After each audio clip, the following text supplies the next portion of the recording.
तो दोस्तों इस वीडियो में जानेंगे सारगैसो सागर के बारे में। उत्तरी अटलांटिक महासागर में सारगैसो सागर होता है, इसके बारे में जानेंगे, जो उत्तरी अटलांटिक महासागर में ही होता है, अटलांटिक महासागर के उत्तरी अटलांटिक अक्षांशों में। अभी इसके पहले मैं उत्तरी अटलांटिक महासागर की जलधाराओं बारे में बताया हूँ, अब सारगैसो के बारे में बता देता हूँ जल्दी ताकि आपको समझ में आ जाए। संक्षिप्त बताऊंगा, सटीक रहेगा। इसके पहले जो मैं बताया अंदर महासागर की जलधारा या अटलांटिक महासागर की, उसको मैं शॉर्ट में थोड़ा करके बताया हूँ ताकि आप लोग को जल्दी समझ में आ जाए। आप लोग विस्तृत पढ़ सकते हैं, मैं विस्तृत में भी बताया हूँ। चलिए स्टार्ट करते हैं सामान्य परिचय। सारगैसो क्या है? तो उत्तरी अटलांटिक महासागर में उत्तरी विषुवरेखीय धारा, गल्फ स्ट्रीम तथा कनारी धारा द्वारा एक प्रतिचक्रवाती प्रवाह क्रम पाया जाता है। यह चक्र के अंतर्गत शांत एवं गतिहीन जल पाया जाता है, जिसमें सारगैसो घास फैल जाती है। इस भाग को सारगैसो सागर कहा जाता है। सारगैसो पोर्तुगीज भाषा के सारगैसम शब्द से लिया गया, जिसका तात्पर्य होता है सागरी घास। दिखाता हूँ सारगैसो, यही एरिया जो है सारगैसो होता है। कनारी की जलधारा और गल्फ स्ट्रीम की जलधारा एक प्रतिचक्रवात, ठीक है, का रूप धारण कर लेती है, जिसके कारण सारगैसो घास का निर्माण होता है। सारगैसो का विस्तार कहाँ से कहाँ तक है? तो सारगैसो का विस्तार घास विस्तार तथा धाराओं की चक्र गति के आधार पर निश्चित किया जाता है। मार्मर के अनुसार, जो मार्मर महोदय बताते हैं, सारगैसो का विस्तार 20 अंश अक्षांश से उत्तर में, 40 अंश अक्षांश उत्तर अक्षांशों तथा 35 अंश से 75 अंश पूर्वी पश्चिम देशांतर के मध्य में पाया जाता है। तो ये जो 35 से 75 अगर जानो देशांतर, तो यहाँ पर देखोगे तो आप देखोगे ये यहाँ इसके बीच में, यहाँ से लेकर ये 75, यहाँ करीब यहाँ 75 आएगा, यहाँ से लेकर और इसके बीच में सारगैसो सागर पाया जाता है। इसके बीच में सारगैसो सागर पाया जाता है, ठीक है। तो यही सारगैसो का एरिया है, ठीक है। और जो इसकी उत्पत्ति होती है 20 अक्षांश, तो 20 अक्षांश आपका आएगा यहाँ पर, यहाँ से लेकर 20। ये देखो, ये जो मैं इरेज करके बता रहा हूँ आपको ताकि आपको समझ में आए। तो देखो ये जो है यहाँ पर देखो, ये 20 अंश अक्षांश है आपका, 20 से लेकर यहाँ तक, इसके बीच में इसकी उत्पत्ति होती है 40 अंश अक्षांशों के बीच में सारगैसो सागर की, ठीक है। अब ये जान गए, अब चलो इसकी विशेषता कुछ जान लेते हैं। सारगैसो की उत्पत्ति होती है, सारगैसो की उत्पत्ति के कई कारक है। पहला, उत्तरी अटलांटिक महासागर के धाराओं के चक्राकार गति कारण चक्र के बीच स्थित जल का संपर्क महासागर के शेष जल से नहीं हो पाता है, क्योंकि प्रतिचक्रवात जैसा रूप धारण हो जाता है। जल शांत एवं गतिहीन हो जाता है, ठीक है, क्योंकि ये ऐसे लगते हैं घूमने। तो केंद्र में जो होता है किसी बाहरी जल का, अटलांटिक का जो महासागर, उसको बाहरी जल का उसमें प्रवेश नहीं हो पाता है, ठीक है। दूसरा है, सारगैसो मंडल पछुआ तथा व्यापारिक हवाओं का अवांतरण मंडल संक्रमण मंडल के मध्य स्थित है, जहाँ पर प्रतिचक्रवाती पवन संचार के कारण क्षीण हवाएं मंद गति से चलती हैं, जिस कारण इस जल का अन्य जल के साथ मिश्रण नहीं हो पाता, क्योंकि यहाँ पर हवाएं जो होती हैं बहुत धीमी होती हैं।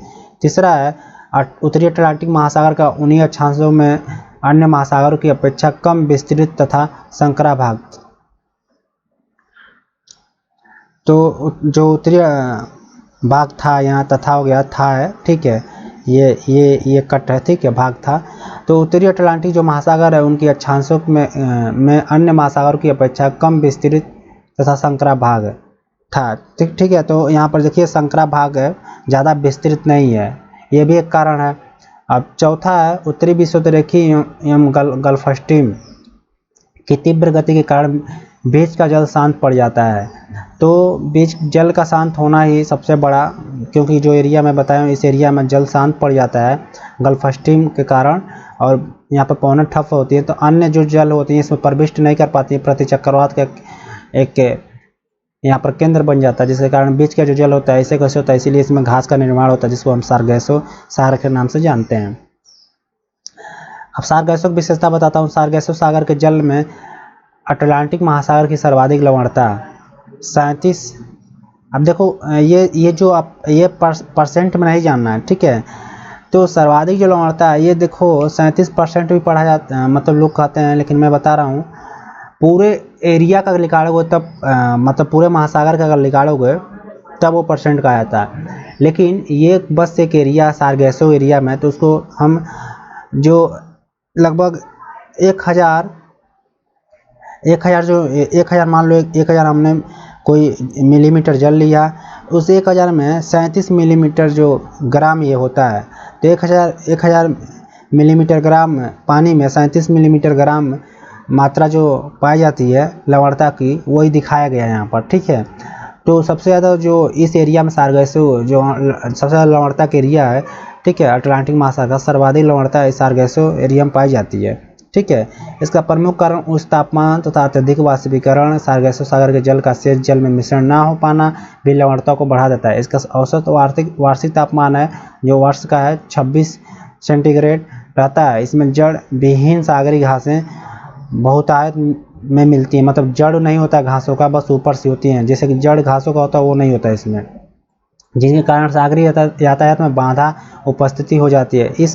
इस घास की उत्पत्ति के विषय में कई परस्पर विरोधी मत प्रस्तुत किए गए हैं, परंतु सामान्य रूप से यह कहा जा सकता है कि पौधे जड़ विहीन होते हैं तथा स्वतः उत्पन्न होते हैं, ठीक है।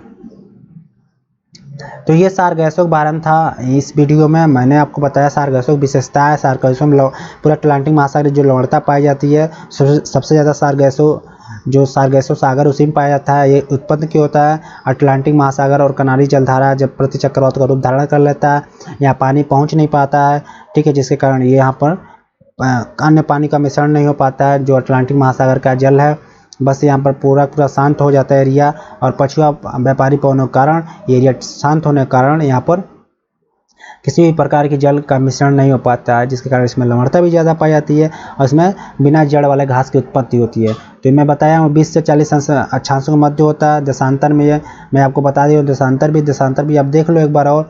जैसे कि मैं बताया आपको 35 से 75 अंश देशांतर के मध्य, तो 35 से 75 अंश देशांतर यहाँ 0 अंश है। यहाँ से लेकर अब यहाँ देख लो तो लगभग यहाँ से देखोगे तो यहाँ से लेकर यहाँ तक ये सागर की उत्पत्ति है, ठीक है। तो इसी एरिया में सारगैसो सागर होता है। तो अगर आपको वीडियो अच्छा लगा लाइक कीजिएगा, सब्सक्राइब कीजिएगा। हाँ, अगर कोई दिक्कत हो तो कमेंट करके जरूर